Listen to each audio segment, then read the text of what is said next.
It's very evident that we need to take care of the ocean. Whatever you can do each and every day to be a part of the solution is beneficial.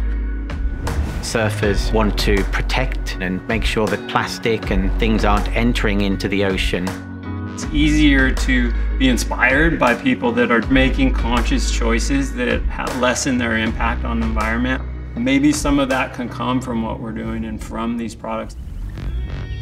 The ocean, it's a relationship that I want to share with my son.